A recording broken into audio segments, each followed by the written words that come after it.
오늘 요한복음 20장 11절에서 23절 말씀을 통해서 우리는 부활의 증인입니다 라는 제목으로 함께 은혜 나누길 원합니다. 저희가 새벽마다 셀라이프 큐티를 통하여서 요한복음을 계속 살펴보고 있는데요, 어느덧 요한복음 20장까지 저희가 달려오게 되었습니다.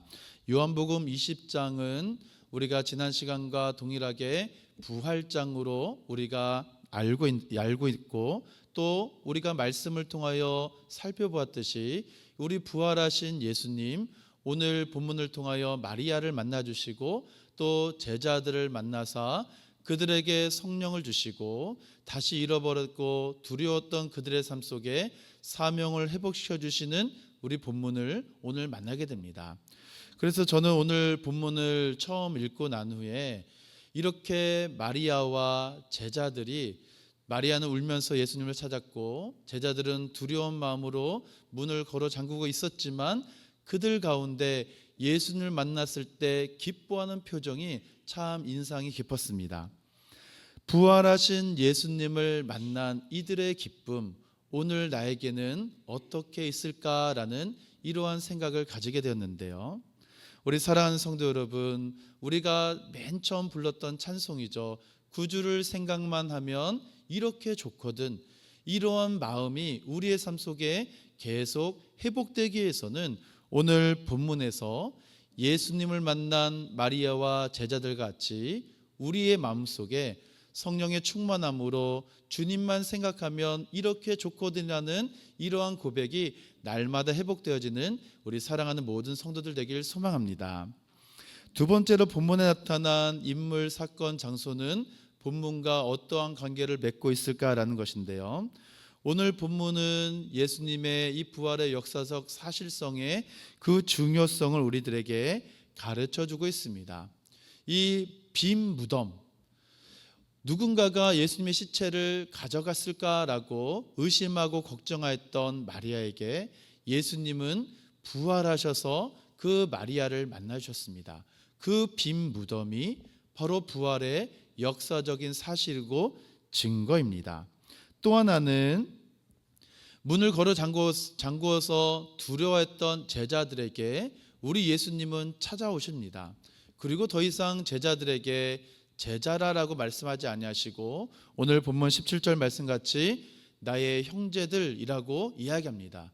이것은 이제 더 이상 예수님을 따랐던 제자들이 제자로서만 삶을 마치는 것이 아니라 이제 예수님의 형제다라는 사실입니다.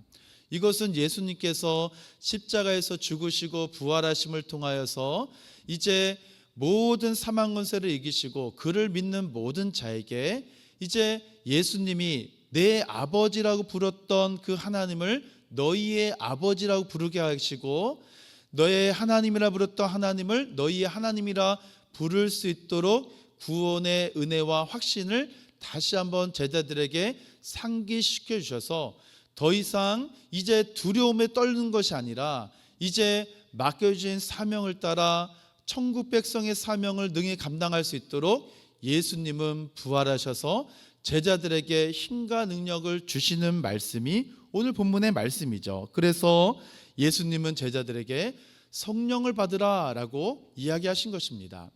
성령을 받기 전에는 두려워하고 숨고 피하고 또한 쫓기는 삶을 살았던 삶 속에서 예수님께서는 성령을 받으라 라고 말씀하신 것은 이 다락방 강화에서 요한복음 14장과 16장에서 보혜사 성령님을 제자들에게 말씀해 주시고 그 성령님이 곧 너희와 함께 하신다라는 이 말씀이 오늘 성령을 받으라 라고 말씀하신 것처럼 이제 확증하신 것입니다. 그리고 동시에 사도행전 2장에 나타난 오순절 성령 강림을 통하여 이제 제자들이 어떠한 삶을 살아갈 것인가에 대한 그 확실한 보증을 오늘 본문을 통하여 제자들에게 말씀하신 것이죠. 세 번째로 본문에 나타난 하나님과 하나님의 은혜는 어떠한 것일까라는 것입니다. 오늘 본문에 나타난 하나님은 세 가지로 한번 생각해 보았는데요, 첫 번째는 두려움을 내어 쫓으시는 하나님이십니다. 지금 마리아도 울며 예수님 무덤 밖에서 서성거리고 있고, 그리고 제자들도 유대인들을 두려워하여 문을 닫고 그 마가의 다락방에서 지금 두려움에 떨고 살아가고 있습니다. 우리 예수님 부활하셔서 이 제자들과 마리아에게 어떻게 나타나셨습니까? 두려움을 다 사라지게 하시고 평강을 주시고 기쁨을 주시고 은혜를 주시는 하나님으로 찾아오셨고, 두 번째로 예수님은 평강의 하나님, 평강의 하나님은 오늘 본문에 나타나고 있는데요. 왜 제자들이 두려워하고 있을까요? 지금 하나님과의 모든 관계가 상실되었기 때문입니다. 예수님께서 십자가에서 죽으시고 부활하시기 전에 이들은 두려워하지 않았습니다. 그런데 예수님의 십자가의 죽으심으로 이제 모든 것이 끝났구나, 이제 우리는 잡혀 죽거나 때로는 감옥에 갇힐 위험에 처했구나라는 두려움으로 문을 닫았던 것이죠. 오늘 본문에 하나님이 평강을 주시는 그 하나님으로 나타났는데, 이 평강이 무엇이겠습니까? 하나님과 단절된 이 모든 죄인들의 삶 속에 우리 주님이 주신 평강을 통하여 하나님과 우리의 모든 관계가 회복되어지는 것이 바로 평강입니다. 그래서 평강은 세상이 줄 수 없는 것이죠. 오직 우리 주님이 저와 여러분들에게 주셔서 단절되었던 모든 삶 속에 우리 주님 주신 평강으로 말미암아 더 이상 두려워하는 삶, 더 이상 도망가는 삶이 아니라 맡겨주신 천국 백성의 삶을 이 땅에서 감당할 수 있도록 은혜를 주신다라는 것입니다. 그리고 마지막으로 우리 하나님은 오늘 본문에서 전지전능하신 하나님이십니다. 이 모든 닫힌 곳 또한 사망 권세가 가득한 그곳에 전지전능하신 하나님은 우리 예수님을 살리시고, 그리고 닫힌 곳에 찾아오셔서 제자들과 함께 해주시는 이 전능하신 하나님을 우리가 볼 수가 있습니다. 그래서 오늘 본문을 통하여 이 하나님의 은혜가 무엇일까? 오늘 마리아 그리고 제자들에게 찾아오셔서 그들을 만나주셨던 우리 예수님을 볼 수가 있는데요. 특별히 마리아의 이름을 부르십니다.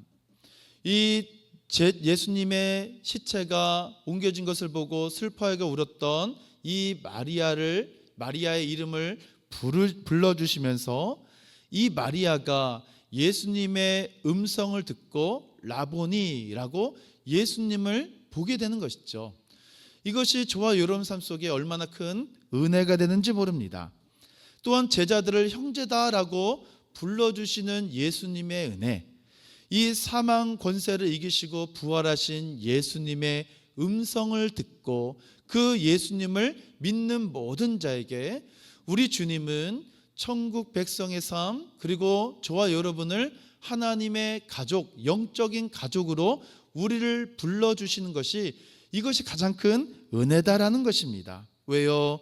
자격 없는 우리의 이름을 불러주시고 우리를 자녀 삼아주시고 가족으로 품어주시고 제자로 삼아주셔서 이 천국 백성, 이 마지막 때에 맡겨진 사명을 감당할 수 있도록 은혜를 주셨기 때문에 그렇습니다.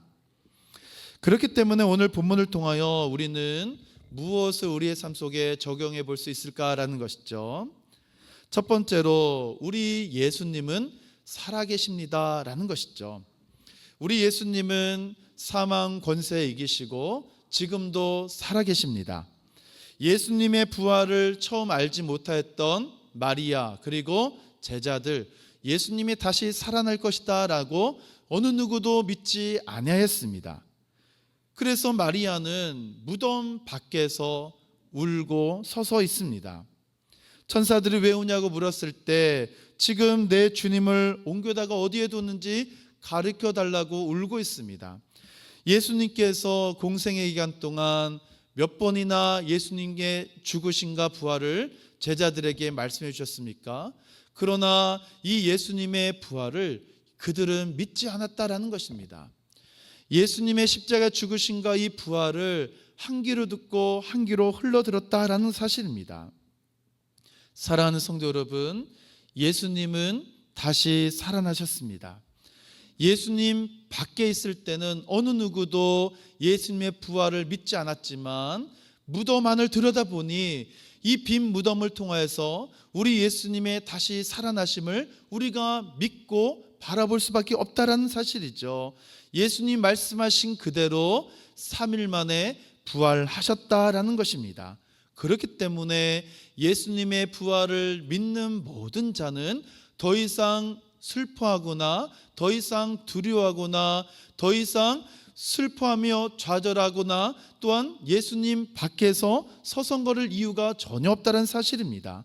부활을 믿음으로 말미암아 우리는 예수 그리스도 안에서의 삶을 살아간다라는 것이죠. 그 안에서의 삶이 비로소 모든 문제가 해결되어지고 슬픔은 사라지고 두려움은 떠나가고 우리 예수님께서 주시는 은혜와 평강만이 충만한 삶, 바로 그리스도인이다 사실입니다.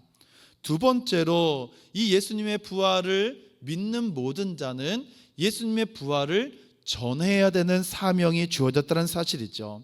사랑하는 성도 여러분, 그토록 보고 싶었고 또한 예수를 만났을 때 기뻐했던 제자들의 모습을 상상해 보십시오.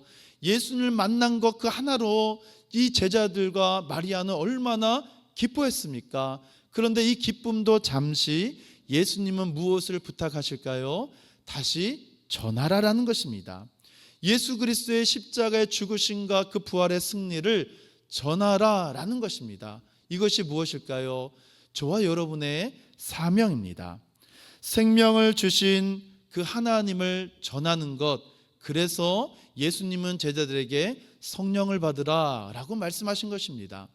성령이 아니고서는 예수님의 십자가의 죽으심과 부활, 그리고 오늘 본문과 같이 하나님 보좌 우편으로 승천하셔서 온 세상의 주가 되시고 온 세상의 만왕의 왕이 되시는 예수님을 담대히 증거할 수 없다는 사실입니다. 우리는 예수님을 그토록 보고 싶어 하였고 그토록 구하여서 이제 예수님을 만났습니다. 우리 안에 기쁨이 충만합니다. 그토록 보고 싶었던 예수님으로 함께 기뻐합니다. 그래서 이곳에서 계속도록 있기를 원하지만 예수님은 어떠합니까? 하나님 보좌 우편으로 올라가셔야 되죠. 그래서 저와 여러분에게 성령을 보내주셔서 이제 맡겨진 사명을 감당하길 원하신다는 사실입니다. 무엇이겠습니까? 예수님께서 부활하셨다. 그리고 예수님의 이 부활로만 마친 것이 아니라 예수님의 부활은 사망 권세를 이기시고 승리하신 왕이 오늘 이 세상을 다스리시고 저와 여러분의 유일한 통치자요 왕이 되신다는 사실을 담대히 증거하도록 우리 예수님은 저와 여러분들에게 이 부활을 전하는 사명을 주셨다라는 사실입니다. 그렇기 때문에 부활의 증인된 저와 여러분은 예수님의 권세와 위엄을 동시에 전해야 됩니다. 마리아가 제자들에게 이 사실을 알린 것처럼 이제 제자들은 성령을 받고 이제 온 세상에 이 예수 그리스도의 십자가의 죽으심과 부활, 그리고 오늘도 온 세상의 왕이 되시고 통치하시는 이 권세를 전할 것입니다. 사랑하는 성도 여러분, 예수님의 부활은 다시 살아난 것으로 마치지 않았습니다. 당신의 사람들에게 증인의 사명을 다시 회복시켜 주셨죠. 사랑하는 성도 여러분, 우리가 앞서 불렀던 찬송가의 가사처럼 우리 구주 다시 살아나셔서 만왕의 왕이 되셨고 이 사실을 담대히 증거해야 될 사명이 저와 여러분에게 주어졌습니다. 구주를 그렇게 뵙고자 또한 구주를 뵙기만 하면 얼마나 좋을까라는 것으로 마치지 않고 성령을 우리에게 보내어 주시고 또한 예수 그리스도를 믿는 믿음으로 온 세상에 담대히 증인된 사명을 성경은 계속적으로 우리들에게 가르쳐주고 있죠. 우리가 이 세상을 살아가면서 해야 되고 놓치지 말아야 될 것은 다른 것이 아닙니다. 오늘도 부활의 주님을 증거해야 되고 다시 오실 주님을 담대히 선포하는 것, 이것이 바로 예수 그리스도의 제자의 삶이고 성도의 삶이다라는 것입니다. 사랑하는 성도 여러분, 예수님께서 부활하시고 지금도 우리의 삶을 통치하시고 살아계신 하나님을 날마다 경험하고 있는지 오늘 말씀을 통하여 우리의 삶의 위치를 다시 한번 점검하여 우리가 가는 곳곳마다 가정과 또한 일상과 일터와 직장과 사업장과 살아가는 몸된 교회 그리고 우리가 구하는 모든 곳곳마다 우리 입술과 삶을 통하여 증거될 이 구주 예수 그리스도만 담대히 증거하는 우리 사랑하는 모든 믿음의 권속되기를 주님의 이름으로 축원함을 드립니다.